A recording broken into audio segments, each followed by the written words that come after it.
Shalom Yasharala, this your brother Dawada, coming back at you with the said truth again. First and foremost, I want to give all praise, honor, and glory to Yahweh, Bahashim Yahweh Shai, Bahashim Rakakwadash. Double honors to the apostles and the elders of Great Millstone that taught us this truth and that well. And salutation and much love for you, Aki, and pushing this truth and sincerity over the four corners of the earth and enduring afflictions to feed and edify the elect. So I want to jump into this here article real quick. As prophecy is still speaking, the curses are falling upon Esau. He's becoming more and more divided amongst his own nation. All right, so this is from RT. It says Switzerland in 7 years of treaty negotiation with EU over disagreement on key aspects. The Swiss government has said it will abandon 7 years of negotiations for a framework agreement with the EU, arguing Brussels had not met its conditions for the deal, which would have simplified relations between the pair. Switzerland's Federal Council, its ruling executive, announced the decision to scrap efforts to ink the much delayed accord at a press conference on Wednesday following a cabinet meeting.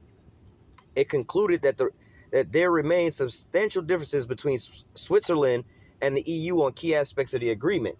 All right, so as you already see, Esau's going back to his his former state. Like when they were all the times when they was ruling. Back when before they came over here to America. All right, they was already battling one another over there. They ain't got nobody else to fight. They fight one another. All right. It says it concluded there remained a substantial difference between Switzerland and the EU on key aspects of the agreement. The framework agreement was intended as an all-encompassing treaty to replace more than 120 individual bilateral agreements Switzerland currently has with the 27-member European trading bloc. All right, and this is them and their attempts to so-called quote-unquote band together, more or less to say. All right, the disagreement centered on three key issues on which Swiss Foreign Minister Ignacio Cassis told reporters the government could not afford to make further concessions. All right. It says these included state aid, wage protection, and EU citizens' access to Swiss benefits, with the latter two matters proving especially difficult to reach a consensus. All right. And so they can't even agree on simple things which would benefit themselves.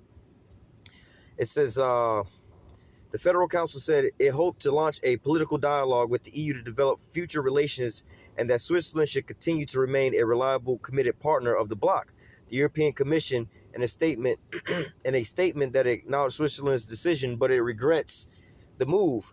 The EU executive said that without the framework agreement, existing bilateral treaties would inevitably age, including the 50-year-old free trade agreement, which is already not up to speed.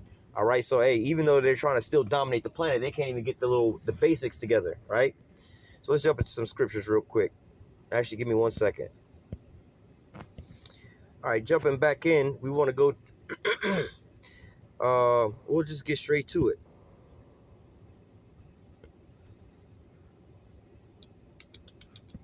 This is the book of Obadiah, 1 and 7. We're not going to keep this too long, but nevertheless, Obadiah 1 and 7, it says, all the men of thy confederacy have bought thee even to the border. The men that were at peace with thee have deceived thee and prevailed against thee. All right. And going into a lot of these different things, like we're reading about the treaties that these nations have, which would benefit themselves. They, not too long ago, this wasn't even that long ago, where they formed the EU. All right. Where it was technically, you have a bunch of different nations over there. Right. But now with the EU, they're basically a borderless one big nation, like they call it a bloc. All right. It's just basically let's say, for instance, the United States, you have all the different states in there, but all together, they make up one country. All right. So the same thing over there with the EU. All right. You have a lot of these different countries over there. All right. That decided to drop their borders, not really to drop their borders, but, the people can go from, just like how we can go from state to state to state to state. You don't need a special ID. You don't need like a passport to go to different states. Same thing with them. And then they have one big giant trade agreement, and they're going to move as one big unit. All right. But nevertheless, and this was to benefit them. You got to understand, these people, they don't have they don't really have a lot of the resources over there. So they have to import a lot of things. All right. Now, if you have all these different nations that are importing, you got one nation importing over here, another nation importing over there, they may get, one's paying higher than the other one is paying. So what? They band together. All right. Their militaries are already together as well, too. But nevertheless, again, these things aren't really beneficial to all these different nations because why? They can't, be at peace with one another. They're all brothers, but they can't be at peace with one another. One of them wants to shine more than the other one, and so on and so forth. Just like with the Brexit situation. All right, and there's a couple other countries that's wanting to be in the same deal. So as we look at these news articles over a period of time, we start noticing the fact that a lot of these different European nations as part of the EU, they're now starting to back up out of these deals. They're starting to second guess different things. For instance, like I just said, basically the Brexit. Britain wants to get up out of the EU, or they're pretty much on their way out. But you also have like other countries in there that are going back and forth on different reasons. Now, when you come to the NATO situation, because you got like NATO and which those countries over there are part of NATO as well too. But because America, is basically the head of NATO, they'll say certain things, because this is why we speak about NATO and the EU.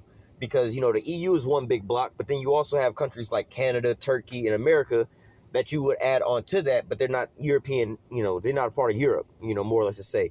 But when it comes to things like Russia giving oil to Germany, all right, America's not cool with that. Or when it comes to Germany and France wanting to build a plane together, America's not with that. So, these men that were once at peace with one another, all right, over these different trade deals and these different things that could benefit their individual country, all right, they're starting to go at each other's throat because of these things, man. All right, so they can't even get on one accord with one another, man. Like the scriptures say, how can two walk together unless they be on one accord?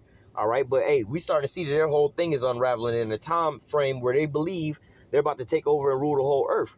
But again, how can they rule the whole earth? Just like if you look at Jake, the 12 tribes, all right, obviously we got the curses on us. We're supposed to be in captivity under Esau.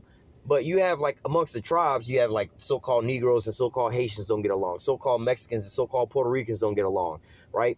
But if we were all to band together and stand firm as one nation, all right, against Esau, Esau would tremble because it's just him versus all of us, all right? But the way he keeps us, in a weaker state is by dividing us up amongst one another. So we'll sit here like in the instance, like when the police are shooting Jake down and everything like that, or Judah down and everything like that.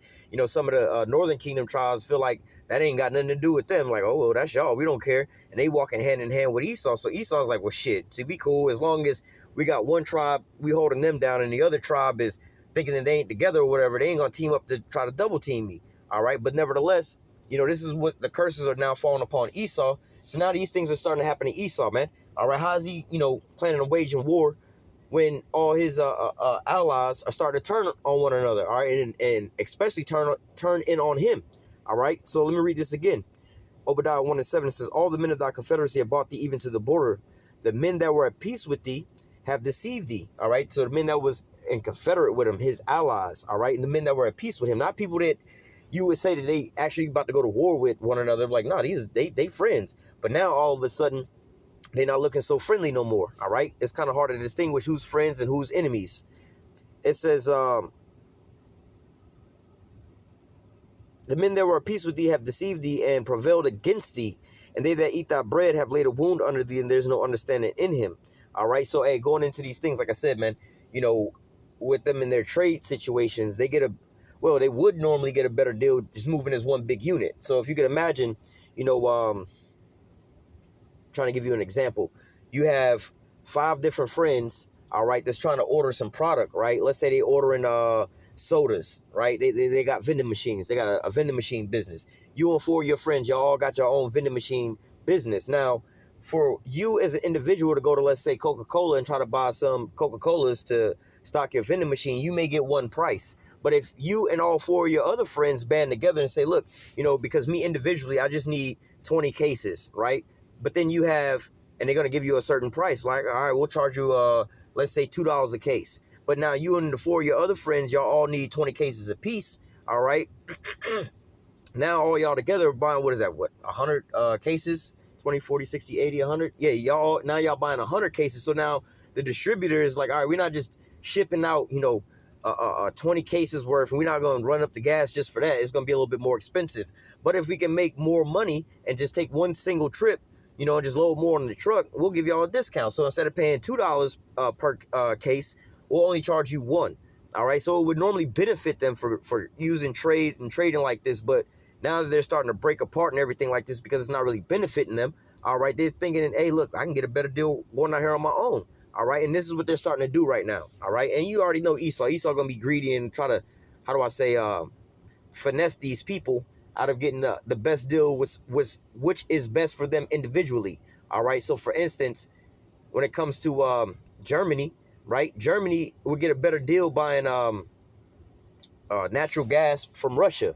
But see, they don't really benefit America by putting money in Russia's pocket like that, man. All right, even though America's putting money in Russia's pocket by buying their gas, but at the same time, America don't care about if it's going to benefit Germany or not. So what's this starting to make Germany do? All right, well, we got to go find money somewhere else. Forget about what America's doing. So you see these things, how, you know, they're starting to not be so friendly with one another, but then ultimately it's going to drag them out to World War III with one another, man. All right, they're going to be battling it out together, but then ultimately they're going to wind up fighting one another. Let's grab that real quick. I'm not going to make this too long, but I just want to touch on a couple points. Revelation 17 and 16. The 10 horns which thou sawest upon the beast, all right, which this is going into basically these other European nations, these other Edomite nations, all right, that's together, like we read now about the EU, but you got NATO and the EU, right? The 10 horns which thou sawest upon the beast, these shall hate the whore, all right, and the whore being basically America, the driver or the head of this conglomeration of nations. The 10 horns which thou sawest upon the beast, these shall hate the whore, and shall make her desolate and naked, and shall eat her flesh and burn her with fire. So this is what, you know, is going to ultimately lead them to, all right? It's going to ultimately lead them into going into war with one another, man, all right? Because they're going to start seeing, it's like, look, man, like I gave you the analogy of, you and your homies, y'all all got vending machine businesses, and y'all start going to go buy sodas together, and y'all getting them now for $1 a piece. But because every time one of your friends is out there ordering, they keep making the wrong order, and they have to send that back, and they got to send an extra truck out. All right, now they didn't put on some type of insurance on these orders and everything like that. So instead of you getting this discount of buying these sodas for $1 a piece, now they charge you $1.50 a piece. And now what? You as individuals, like, you know what, I can actually go and get a better deal if I just leave these folks alone, because he don't know how to place his orders and get his orders together, because what he's doing is negatively affecting all of us. So you know what, we're going to go ahead and break ties with you. And then now that he going to get it for a different deal, now he's all upset. Now he want to come over here and talk shit about my business. This is what it's leading to right about now. All right, you seen how when Donald Trump was telling Germany they got to start adding more money to the NATO budget, and Angela Merkel was like, we ain't got the money like that because of the shit that y'all doing. We not really benefiting. We got to take care of ourselves first. All right, so ultimately, you know, all these things, the men that was at peace with thee, all right, you know, they have deceived thee. All right, and they're going to bring you even to the border, even bringing them out to war. All right, we'll close out here. It's just going to be a short little lesson.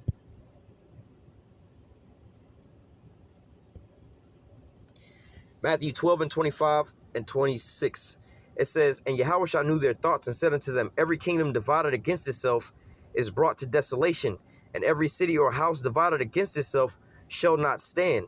All right, so every kingdom divided against itself, like the analogy I gave about how, of course, like I said, we're under the curses and everything like that. But think about how strong of a nation we would be if the so-called Negroes, Latinos, and Native Americans all band together as one conglomeration of nations. All right, we would be able to trade. We'd just be on point, man.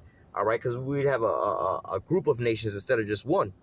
And if Satan cast out Satan, he is divided against himself. How then shall his kingdom stand? All right, and ultimately, you know, Esau is our adversary. He is Satan unto us, right? And this is what you're starting to see right now. If Satan cast out Satan, he is divided against himself. How shall then his kingdom stand? Now we know that he ain't got enough. He ain't got it in him. He ain't got enough shit to take out Yahushua and the angels. But hypothetically, how the hell are you going to try to battle the Lord when you and all your allies ain't even on the same accord, man? We already know what we just read in the prophecies that, hey, they going to wind up shooting missiles on Esau as well, too, or these Americans as well, too. So we see the downfall of Esau is slowly unraveling right before his eyes, you know? But nevertheless, I wanted to just touch in on that little quick article as we see these prophecies starting to speak loud and clear. Lord willing, it was edifying unto the elect. Until next time, I say, Call halal, Yahweh, Bashim Yahushua, Bashim Kakwadash, Barakatash. Double honor to the apostles and elders, a great millstone, and taught us this truth, and that rule well. Salutation, much love for you. I can push this truth and sincerity on the four corners of the earth and enduring afflictions to feed and edify the elect. Until next time, I say, stay strong. Shalom.